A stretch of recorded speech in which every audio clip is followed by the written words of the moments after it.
오늘의 주제 또 보여주시죠. BTS 공연의 관객 수 10만 집차. 이게 누구의 작품이냐? 흔히 알려진 천공이라는 분, 실명이 이병철 씨죠. 이병철 씨의 작품이 아니냐라는 얘기가 스멀스멀 나왔어요. 관련된 영상을 저희가 좀 준비를 해봤습니다. 자료 영상을 일단 먼저 만나보고 본격적인 토론에 들어가도록 하죠. 보여주시죠.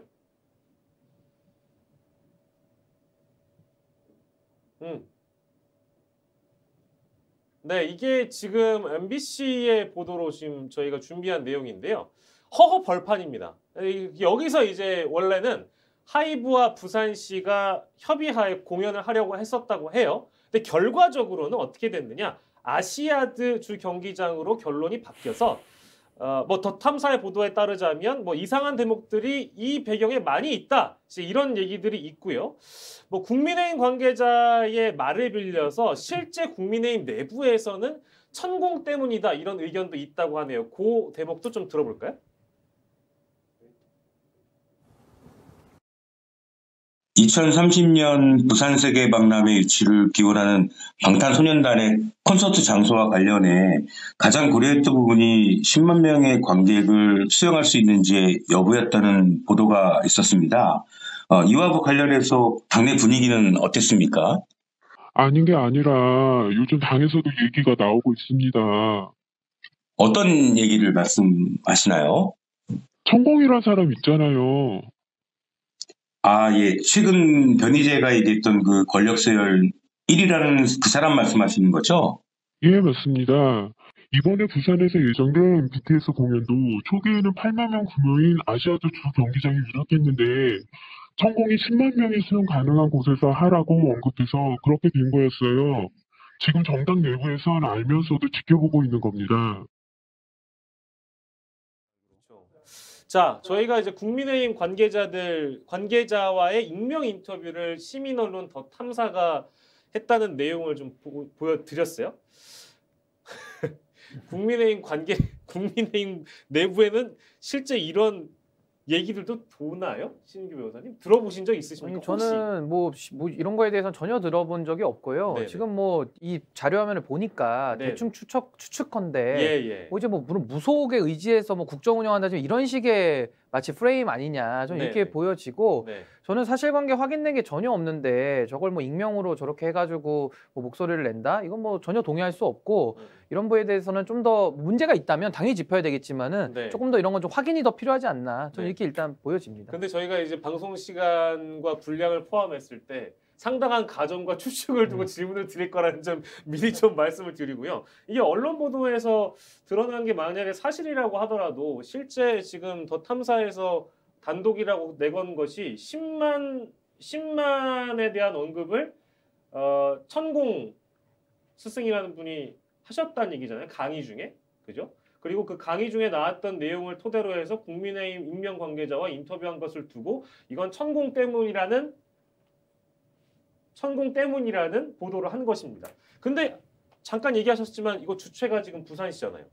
예, 이거 부산시고요. 예. 제가 알기로는 이거 왜 BTS를 지금 그러니까 부산에 10만 명 사람들을 모아서 하느냐. 결국은 지금 2030 엑스포 유치를 위한 것이거든요. 네네. 이 지금 BTS가 지금 홍보대사로 지금 돼 있어요. 그런데 지금 우리가 지금 2030 엑스포를 유치하는 데 있어서 상당히 지금 객관적으로 봤을 때는 불리한 상황입니다. 왜냐하면 지금 사실은 원래 지금 이 엑스포를 유치하려고 했던 나라가 우리나라, 사우디, 그리고 우크라이나였어요. 그 우크라이나가 아마 오데사인가 그랬었는데 오데사가 지금 전쟁터가 됐기 때문에 이제 빠졌거든요. 그렇다고 한다면 지금 러시아도 있을 거예요. 러시아도 지금 아마 다 이 전쟁 때문에 아마 빠진 것 같고. 그래서 결국은 지금 사우디하고 우리하고 맞대결인데 문제는 사우디가 지금 상당히 지금 석유 가격을 갖고 지금 장난을 치고 있잖아요. 그리고 또 빈 살만이라는 그 사우디의 왕태자가 지금 자신의 정치적인 입지를 굳히기 위해서 상당히 공을 들이고 있거든요. 그렇기 때문에 우리가 결코 쉽지 않아요. 그런데 우리 정부 그리고 또 부산시가 생각했을 때는 그렇다고 한다면 전 세계에 엄청난 팬을 갖고 있는 BTS를 이용을 하면 상당히 이 분위기를 좀 역전시킬 수 있지 않을까. 네. 그래서 BTS에게 손을 내밀었고 BTS가 좋다. 국가적인 행사니까 네. 우리가 돕겠다. 이렇게 해서 아마 무보수 자원봉사의 개념에서 홍보대사를 맡았고요. 네. 그렇다고 한다면 이 보험 조성을 위해서 그러면 BTS가 무료 공연을 한번 부산에서 하자. 이래 된 거예요. 네. 근데 문제는 부산에서 하면 정말 많은 사람들을 모을 수 있는 장소가 어디 있느냐. 예, 예. 그래서 나온 이야기가 10만이에요. 그런데 부산에 지금 그런 계알지가 그렇게 없다는 거죠. 근데 지금 아까 나왔던 저 장소가 부산 기장군 일광에 가면요. 네. 한국유리라는 공장이 있었어요. 제가 어릴 때 일광에 해쇼 가면 옆에 유리 공장이 있었는데 그 공장이 지금 이제 문을 닫고 딴 데로 갔어요. 네. 거기다가 지금 곧 아파트를 짓는다고 이야기를 해요. 그 아파트 짓는 문제 때문에 그걸 짓느냐 마느냐 논란이 많은데 어쨌든 지금 빈터라는 거죠. 네. 빈터기 때문에 저기 한 10만 명을 모을 수 있다. 네.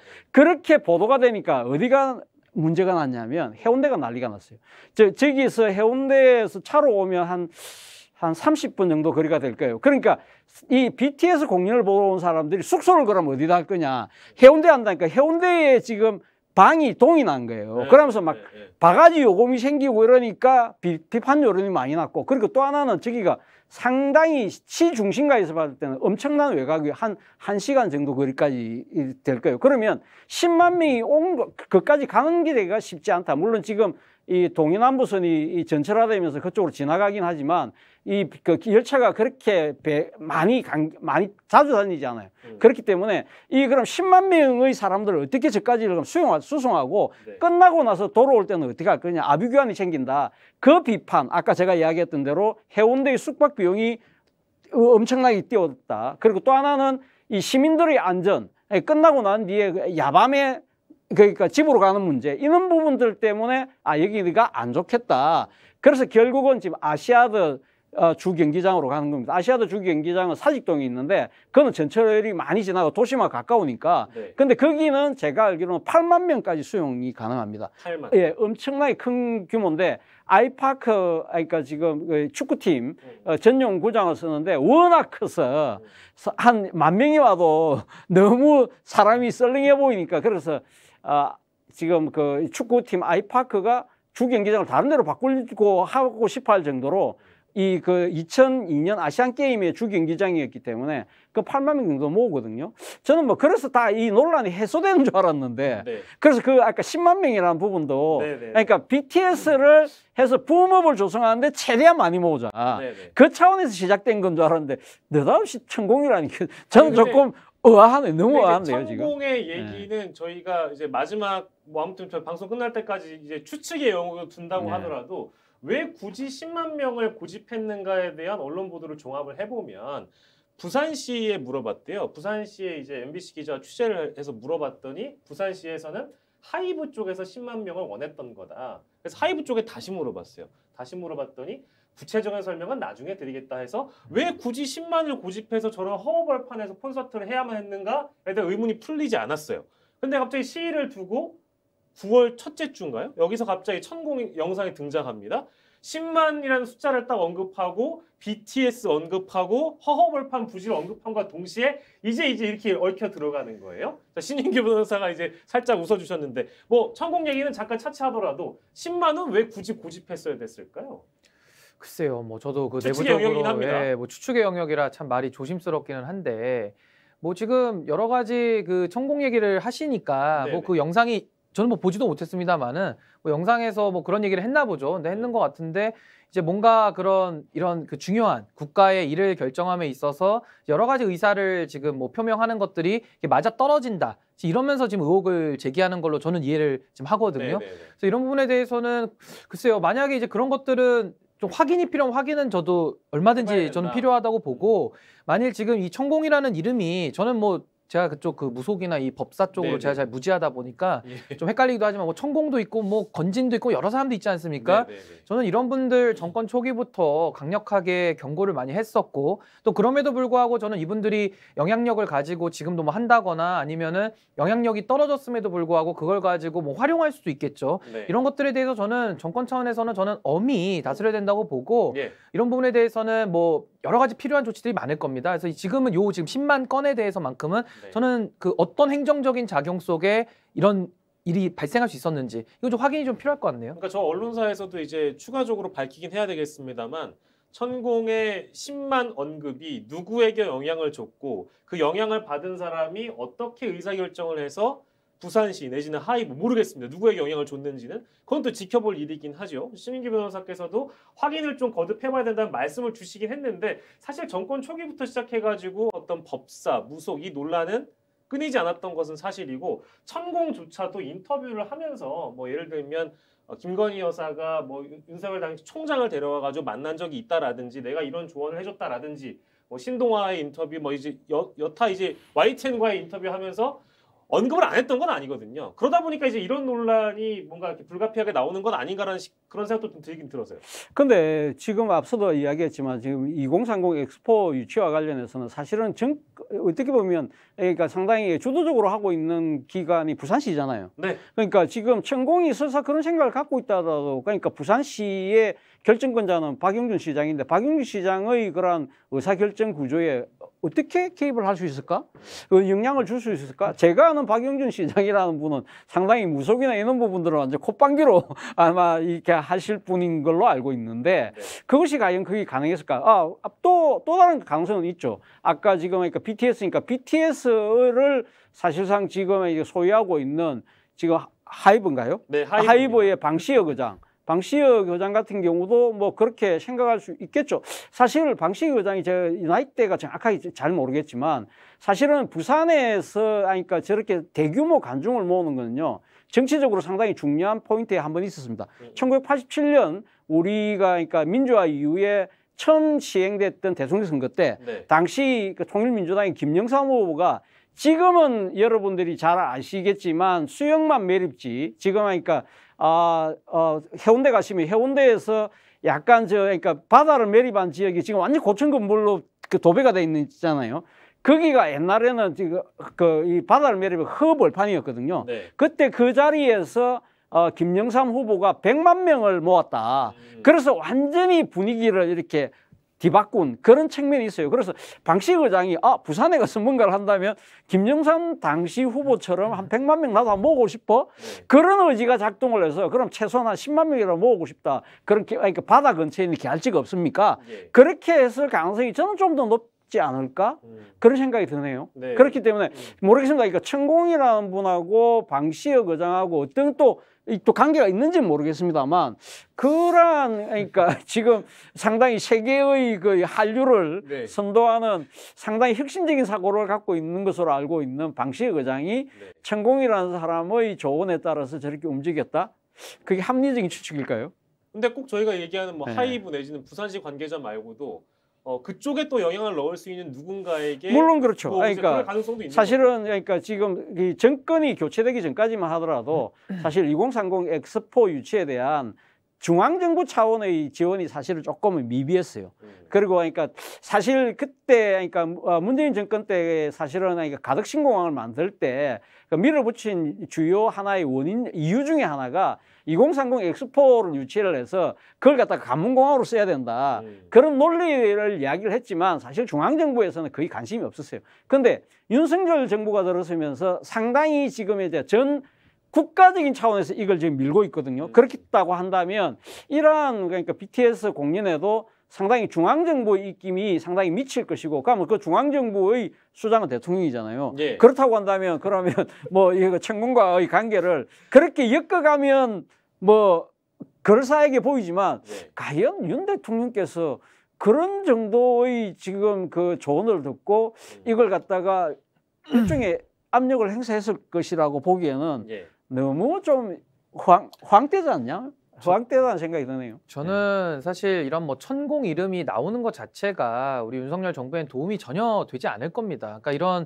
저는 의혹이 나오는 것 자체가 저는 참 매우 부적절하다고 보고 이런 거를 그러니까 좀 그렇죠. 사실 확인이 아직 된 건 아니기 때문에 의혹 단계라는 걸 또 한 번 제가 지금 강조를 해야 될 것 같고 저는 사실 국민들께서 천공이라는 이름을 들으면은 그런 약간 트라우마가 있다고 저는 생각을 해요. 그러니까 네. 권력이라는 것이 항상 사유화됐던 그런 경험들을 우리가 늘 역사적으로 맞다 보니까 이런 공식적인 라인이 아닌 소위 말하는 비선들이 좀 들어가가지고 영향력을 행사하거나 이런 공식적인 라인들을 무너뜨리는 이런 것들에 대해서 국민들께서 상당히 좀 거부감이 있으신 거거든요. 네네. 그래서 저도 이런 부분에 대해서 확실하게 선을 긋기 위해서는 천공이라는 사람이 도대체 뭐길래 그 국정에 관여한다라는 게 상식적이지도 않고 우리가 믿고 싶지도 않지 않습니까? 네네. 그렇다면 이런 의혹에 대해서는 저는 정부나 관계자들이 먼저 선을 그어야 된다. 그러니까 천공 얘기가 나오면 더 적극적으로 언론에다가도 이건 아니라고 적극 해명을 하고 대외적으로 메시지를 내야죠. 그래서 천공과는 무관하다라는 것들을 조금 더 해야 될 것 같고 과거에도 제 기억에는 그 건진법사인가요? 무슨 맞습니다. 뭐 대기업에 뭐 돈 모으러 다닌다 그래가지고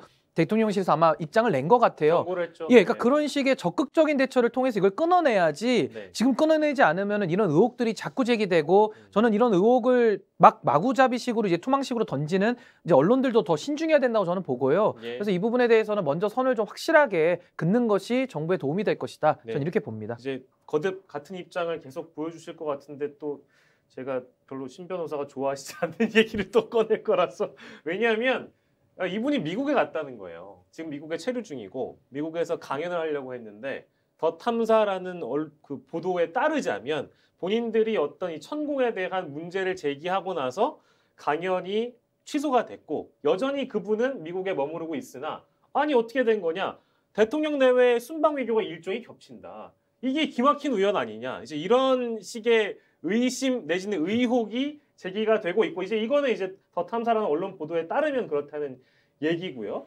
그리고 이제 그쪽에서 이제 어쨌든 우리 차재원 교수님께서도 실제 언론에 몸담으신 기간이 있으니까 저희가 지금 얘기하고 있는 것이 합리적으로 의심을 품을 수 있는 사안인 건지 하나로 첫째로 말씀해 주시고 두 번째로 그래서 그 언론에서는 아니 왜 우리가 이렇게 사실을 기반으로 취재를 했는데 여타 언론들이 받아주지 않느냐 충분히 이제 어느 정도 크로스 체크가 된 것인데 왜 받아주지 않느냐에 대한 이제 어떤 일정 부분의 언급을 하고 있어요. 그 두 가지 말씀 주신다면? 일단 대통령 순방하고 그러니까 천공이라는 분이 그러니까 미국은 간 기간이 겹치기 때문에 상당히 뭔가가 연계가 있는 거 아니냐. 라고 뭐 생각하시고 그러니까 의심을 갖고 들여다보면 상당히 의심이 가는 대목이긴 하지만 사실은 우리나라 역대 대통령들이 그러니까 이 집권 첫 해에는요. 9월 달에는 거의 제 기억으로는 적지 않은 대통령들께서 유엔 총회장을 갔습니다. 예. 왜냐하면 그러니까 유엔 총회가 진짜 세계 외교전이 벌어지는 아주 치열한 무대잖아요. 거기에 가서 연설을 한번 하게 되면 상당히 전 세계에 자신의 존재감을 드러낼 수 있는 절호의 찬스거든요. 그렇기 네. 때문에 보통 그러니까 집권한 첫 해에는 9월 달이면 9월 중순에 보통 한 유엔 총회가 열리니까 거기에 가서 연설하는 것은 딱 정해져 있는 일정이라고 봐도 되는 거예요. 그렇다고 한다면 천공의 입장에서는 나는 대통령과의 관계를 뭔가를 내세우고 싶다고 한다면 사실은 그 기간에 맞춰서 미국을 가는 일정을 잡았을 가능성이 저는 상당히 높다. 네, 네. 제 이야기는 그러니까 제가 생각했을 때는 지금 상당수의 국민들은 아마 윤 대통령이 지난 대선 과정에서의 천공이나 예. 뭐 건진 이런 여러 가지 무속 논란 때문에 상당한 정치적 곤욕을 치렀잖아요. 예, 예. 그리고 본인 입장에서도 그런 거하고 전혀 관계없다는 식으로 그러니까 국정 운영에는 전혀 개의치 않는다고 여러 번 다짐을 했기 때문에 저는 그 말을 믿기 때문에 예, 예. 그렇다고 한다면 만약에 겹친다고 한다면 천공의 입장에서 내가 지금 대통령하고 마치 그러니까 지금 미국에서 뭔가를 하는 것처럼 뭔가 본인 스스로가 이렇게 의도를 갖고 네. 미국 갔을 가능성이 저는 좀 더 그렇게 추측하는 것이 합리적이지 않을까 하는 생각이 든다. 저는 뭐 천공이나 건진이나 아무 상관없다. 이제 아까 신인규 변호사께서 말씀해 주신 것처럼 이거 완전히 진짜 말도 안 되는 멍멍이 같은 소리다라고 이제 딱 그냥 우리 대통령실이나 대통령께서 혹은 뭐 여사께서 딱 이제 못 박아주시면 아무 상관없을 일이긴 한데 사실 천공 개인으로 봤을 땐 있잖아요. 지금 이런 저희가 보도하고 있는 상황이나 더 탐사라는 언론 보도에 따르자면 이런 것들이 일종의 좀 꽃놀이패일 것 같아요. 예를 들면 자신이 뭔가 마치 어떤 영향력이 있는 것처럼 보도가 되고 있는 일각에서든 뭐든 간에 이렇게 여겨지는 내용들이 나오면 주변에서 많이 어떤 오퍼 내지는 뭔가를 뭐 부탁하려고 청탁하려는 움직임을 자기 스스로는 즐길 수 있을 것 같다. 이제 이런 거를 미연에 방지하기 위해서는 처음으로 돌아갑니다. 대통령실에서 딱 끊어줘야 된다라는 건 저는 완벽하게 동의를 하는 바입니다. 의사결정과 관련돼서 여러 가지 좀 의문점이 드는 사안에서 제가 지금 짚어보고 있다 보니까 이제 이 얘기까지 왔는데요. 저희가 어쨌든 뭐 연결되는 사안이기도 해서 이 부분을 좀 짚어보려고 합니다. 시간 한 5분 정도 남았는데요. 결과적으로는 지난 주말에 있었던 일이죠. 금요일 밤이었네요. 금요일 밤에 영빈관 관련돼서는 이제 취소했잖아요. 근데 이제 그 의사결정을 수석들도 몰랐다는 겁니다. 이제 오늘자 보도에 따르자면 대통령실 수석들도 몰랐다고 합니다. 이게 가능한 일인가? 그러니까 의사결정을 누가 했는가? 대통령은 분명히 결재했을 것 같긴 한데 수석이 몰랐다? 이게 말이 되나요? 말이 안 되죠. 네. 말이 안 그러니까요. 되고 저는 사실 지금 이런 청와대 내부에, 그러니까 대통령실이죠. 저도 발음이 자꾸 헷갈리는데 네. 그 대통령실 내부에 여러 가지 지금 인사 난맥부터 해가지고 국정 운영에서 엇박자들이 많이 있었습니다. 그동안에도. 그런데 이번 건에 대해서는 영빈관을 옮기는 문제, 국민과의 약속을 한 번 더 바꿔야 되는 이런 중차대의 문제이기도 하거니와 뭐 적은 액수가 들어가는 게 아니잖아요. 뭐 진짜 뭐 8천만 원, 뭐 8천만 원도 큰 돈이죠. 근데 그 정도의 뭐 그런 것들도 아니고 뭐 800몇 억이 들어가는 사안에 대해서 수석들도 모르게 의사결정이 됐다가 또 이게 철회가 되는 이런 모습들은 저는 상당히 이것은 국정의 운영 체계를 정말 돌아봐야 되는 것이고 저는 이번 문제는 저는 가볍게 넘어갈 수는 없다고 봅니다. 그러니까 왜 수석들이 몰랐고 그렇다면 이걸 누가 기재부랑 협의를 했고 누가 그럼 예산안을 만들었으며 맞아요. 여러 가지 프로세스들이 있었을 텐데 그걸 담당한 사람들을 대상으로 해서 이것은 한번 청와대 그 대통령실의 업무 체계를 점검해야지 이것이 지금 또 이것도 넘어가게 돼서 유야무야 되면은 앞으로 이런 일들이 저는 자주 반복될 거라고 봅니다. 그러면 모든 것이 다 정권의 부담으로 돌아가거든요. 그래서 저는 이 부분을 가볍게 여겨서는 안 된다 이렇게 봅니다. 차정희 교수님. 오늘 뭐 지금 뭐 일간지에 보니까 사실은 그러니까 이것이 그러니까 수석도 몰랐다고 하는데 그러니까 이 조코 위도도 인도네시아 대통령이 지난번에 왔었잖아요. 그러니까 윤 대통령이 집권한 이후에 그래서 이 조코 위도도 대통령과의 만찬을 했는데 당시 그러니까 만찬을 한 장소가 아마 국방 컨벤션 센터인가 아마 대통령실인가 그랬을 거예요. 그러니까 거기에서 하고 나니까 너무 국격에 어울리지 않더라. 그래서 급히 넣었다는 이야기를 하고 있거든요. 예. 근데 지금 일단 이제 예산을 편성하는 과정을 제가 잠깐 말씀드리면 예. 한 매년 3월 정도까지 각 부처에서 자체적으로 내년 예산에 대한 편성을 합니다. 그래서 5월까지는 그러니까 이 지금 각 부처들이 자체적으로 편성한 예산을 그 기재부에 보내요. 그러면 기재부가 한 7월까지는 각 부처를 다 아우르니까 그 부처 안에는 청와대도 들어가 있는 거죠. 그러니까 대통령실도 들어가 있는 거죠. 그렇게 해서 이제 이렇게 해서 한 7월 정도에 그러니까 이 정부안을 대충 초안을 만들고 그리고 난 뒤에는 대통령실하고 계속적으로 이야기를 해서 그러니까 이 국회는 그러니까 정기국회 지금 법상으로는 9월 1일인가 9월 3일까지는 넘겨줘야 돼요. 그렇다고 한다면 대통령 주재하에 정부안을 그러니까 내년도에 예산안에 대한 정부안을 최종 회의를 합니다. 대통령 주재하에. 자, 그런 상황인데 지금 878억의 예산이 들어가는데 물론 내년은 한 절반 정도 들어가겠죠. 절반 정도 들어가는데 이 예산이 그러니까 지금 기사를 보면 그래서 또 경호처에서도 상당히 문제를 제기했다. 경호처는 기존에 있는 청와대 영빈관 사용할 경우에는 경호하기가 힘들다. 그렇다고 해서 그러면 감히 지금 사실은 지금 한 7월달 정도에는 거의 정부가 이제 예산안 원안이 거의 다 만들어져 있을 건데 이걸 넣는데 예를 들면 경호처장이 이야기한다. 그리고 지금 그것이 과연 가능할까요? 저는 그렇지 않을 거라는 생각이 들고 아마 제 생각엔 경호처장이 만약에 그런 필요가 있다고 하고 예산 소요가 필요합니다 하고 생각을 했다고 한다면 이거를 갖다 기재부 장관한테 본인이 바로 직접 이야기하기는 힘들어요. 그렇다고 한다면 결국은 아마 대통령에게 수석들한테는 보고를 안 하고 말을 안 하고 직접 대통령에게 보고를 하고 대통령이 아마 지금 기재부 장관에게 그럼 이걸 한번 고려를 해서 넣어보든지 이런 식으로 이야기했을 가능성이 저는 크지 않을까. 예. 저는 그렇게 봅니다. 그렇다고 한다면 수석들은 모를 수 있어요. 기사들. 그렇지만 이게 급하게 진행된 사항이었다고 한다면 저는 대통령 모르고 이 예산을 넣었다는 것 자체가 이거는 진짜 국정 운영에서 엄청난 허점이 있다는 것을 스스로 보여주는 것이기도 하거든요. 예. 그렇기 때문에 이 부분에 대해서는 사실은 대통령실에서 이 과정을 좀 명명백백하게 바뀔 필요가 있다는 생각이 듭니다.